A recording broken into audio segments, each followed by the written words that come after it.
ଆପଣ ଦେଖୁଥିବେ ସିଧାସଳଖ ଚିତ୍ର ଦେଖୁଥିବେ ଇଏ ଆମେ ଅଛୁ ଧୁବୁଶିଳା ପଞ୍ଚାୟତରେ ଯେଉଁ ରଜ ଯେଉଁ ଅଛି ପହିଲି ରଜର ସଜବାଜ ହେଇକି ପାନ ସହିତ ଯେଉଁ ପୁରାଣ ସଂସ୍କୃତି ଯେଉଁ ଅଛି ରଜକୁ ଉଜ୍ଜୀବିତ କରିବା ପାଇଁ 128ତମ ବର୍ଷରେ ଆଜି ପଦାର୍ପଣ କରିଛି ଏ ଯେଉଁ ରଜ କମିଟି ପକ୍ଷରୁ। ଏଇ ଯେଉଁ କ'ଣ ଦେଖୁଛନ୍ତି ଏ ଯେଉଁ ଆଜିକାର ଦୋଳି ଆଉ ପୂର୍ବରୁ ଯେଉଁ ଖେଳୁଥିଲେ ଗାଁ ଦାଣ୍ଡରେ ଯେଉଁ ଗାଁ ଆମ୍ବ ତୋଟାର ଦୋଳି ଯଦି କ'ଣ ପାର୍ଥକ୍ୟ ରହିଛି? ଗୋଟେ ସ୍ମୃତିଚାରଣ ହେଉଛି ଯେଉଁ ପ୍ରାଣ ଯେଉଁ ସ୍ପନ୍ଦନ ଥିଲା ତା ଆତ୍ମା ଯେମିତି ନାହିଁ। ଗାଁ ଗହଳିରେ ପୂର୍ବରୁ ରଜ ଦିନ ସମସ୍ତେ ଯୁବକ ଯୁବତୀ ମାନେ ପ୍ରସ୍ତୁତ ହେଉଥିଲେ, କବାଡ଼ି ଖେଳୁଥିଲେ, ଝିଅମାନେ ପୁଚି ଖେଳୁଥିଲେ, ରଜ ଦୋଳି ହେଉଥିଲା ଜମକରେ, ଗଛରେ ସବୁ ବାଉଁଶ ବନ୍ଧା ହେଇକି ଦଉଡ଼ି ବନ୍ଧା ହେଇକି ଦୋଳି ଖେଳୁଥିଲେ ପିଲାଠୁ ବଡ଼ ପର୍ଯ୍ୟନ୍ତ। କିନ୍ତୁ ଆଜି ସେ ପରିବେଶ ନାହିଁ। ଆଜି ୟାର ନଗରୀକରଣ ହେଇଯାଇଛି। ଆଜି ଚାନ୍ଦା ଫାନ୍ଦା କଲେକ୍ସନ୍ କରି ସହରମାନଙ୍କରେ ଫଙ୍କସନ୍, ଗାଁ ମାନଙ୍କରେ ବି ହେଉଛି ଫଙ୍କସନ୍ ହେଉଛି, ପ୍ରାଇଜ୍ ଡିଷ୍ଟ୍ରିବ୍ୟୁସନ୍ ହେଉଛି ବିଭିନ୍ନ ପ୍ରକାର କରିକିରି। କିନ୍ତୁ ଯେଉଁ ଆତ୍ମୀୟତା, ଯେଉଁ ପ୍ରେମ, ଯେଉଁ ଉତ୍ସାହ ଥିଲା ସେ ନାହିଁ। ଗଛ ତ ଆଜିକାଲି ନାହିଁ ଗାଁରେ। ଗଛ ନାହିଁ ବୋଲି ଦେଖୁନ କାଠରେ ଫ୍ରେମ୍ କରି କରିଛନ୍ତି। ଗଛ ସବୁ ମଣିଷ ଗୁଡ଼ା ଖାଇଗଲେ ନା। ସର୍ବଗ୍ରାସୀ କ୍ଷୁଧା ମନୁଷ୍ୟଙ୍କର ଜାନୁଆରଙ୍କ ଠାରୁ ରାକ୍ଷସ ଠାରୁ ବେଶୀ। ତେଣୁ ସାରା ଗଛ ପ୍ରକୃତି ଧ୍ୱଂସ ହେଇଗଲା, ବାୟୋଡାଇଭର୍ସିଟି ସମାପ୍ତ ହେଇଗଲା। ତେଣୁ ସବୁ କାଠ ଫାଠ ଆଣିକିରି କରୁଛନ୍ତି ଗୋଟେ ଜଷ୍ଟ ସ୍ମୃତିଚାରଣ। ଦ୍ୱିତୀୟ କଥା ହେଲା ଏହାଦ୍ୱାରା ଯେଉଁ ଗାଁରେ ଗୋଟେ ଭାଇଚାରା ସୃଷ୍ଟି ହେଉଥିଲା, ଖେଳରେ ଯେଉଁ ଗୋଟେ ସ୍ପର୍ଦ୍ଧା ତିଆରି ହେଉଥିଲା, ଯେତେ ବର୍ଷା ହେଉଥିବ ସେତେ ବଡ଼ି କବାଡ଼ି ଖେଳ ଚାଲିଥିବ, ସେସବୁ ନାହିଁ। ସେ ଉତ୍ସାହ ନାହିଁ, କିଛି ନାହିଁ। ଗୋଟେ ଅଲଗା ଷ୍ଟାଇଲରେ ବର୍ତ୍ତମାନ ଚାଲୁଛି। ଗାଁର ପରିବେଶ ନଷ୍ଟ, ଗାଁର ଉତ୍ସାହ ନାହିଁ, ଗାଁରେ ଲୋକଙ୍କ ଭିତରେ ଯେଉଁ ଆତ୍ମୀୟତା ଥିଲା ସେ ନାହିଁ। ଭଳି ଏମିତି ଗୋଟେ ଚାଲିଛି ବର୍ତ୍ତମାନ। ଆଉ ସେଇ ଯେଉଁ ସଂସ୍କୃତି ବା ସେ ଯେଉଁ ପୁରାଣ ଅଛି ତାକୁ ଯେଉଁ ରଜ ଗୀତ ଚାଲୁଥିଲା, ଗୋଟେ ଗୀତ ଲହରୀ ଚାଲୁଥିଲା, ଝିଅମାନେ ଗାଉଥିଲେ, ପୁଅମାନେ ଗାଉଥିଲେ, ଶୁ ନାହିଁ। ଏଇଟା ପ୍ରକୃତି ଧରିତ୍ରୀ ମାତାର ଉପାସନା।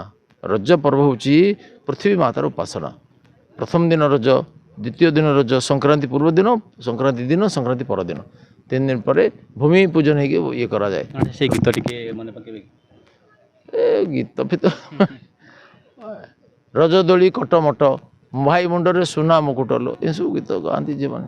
ଏଠି ଯେଉଁ ଅଧିବାସୀ ବା ଆଦିବାସୀମାନେ ଅଛନ୍ତି ଗୋଟେ ଆଜି ସେ ଉଜ୍ଜୀବିତ କରିବା ପାଇଁ ଗୋଟେ ଏକତ୍ରିତ ହୋଇଛନ୍ତି ସମସ୍ତେ, ତାକୁ କିଭଳି କହିବେ ଦେଖୁଛନ୍ତି ଏ ପରିବେଶକୁ?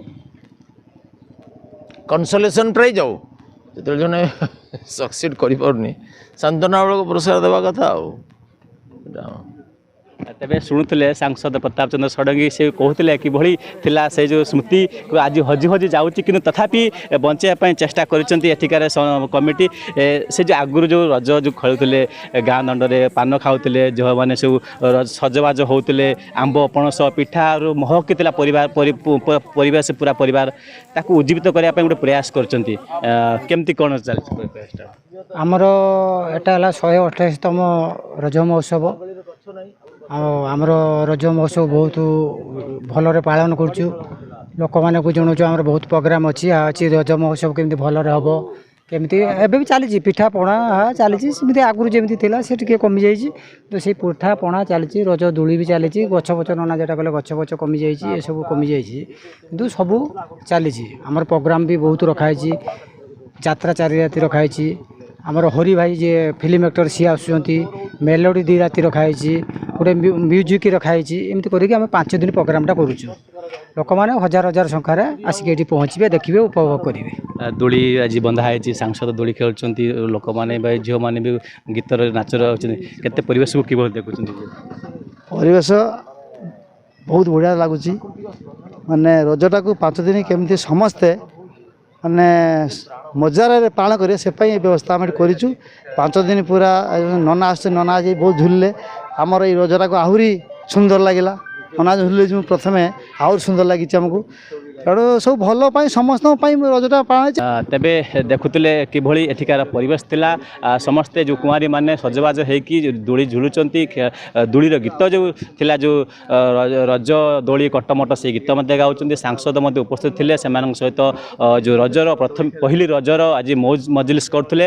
ତେବେ ଏ ଯେଉଁ ପରିବେଶ କଥା କହୁଛନ୍ତି ପୁରା ଧୁମଧାମରେ କେବଳ ନୀଳଗିରିରେ ନୁହେଁ, ସମସ୍ତ ଓଡ଼ିଶାରେ କିମ୍ବା ଦେଖୁଥିଲେ କିଭଳି ପରିବେଶ ଥିଲା।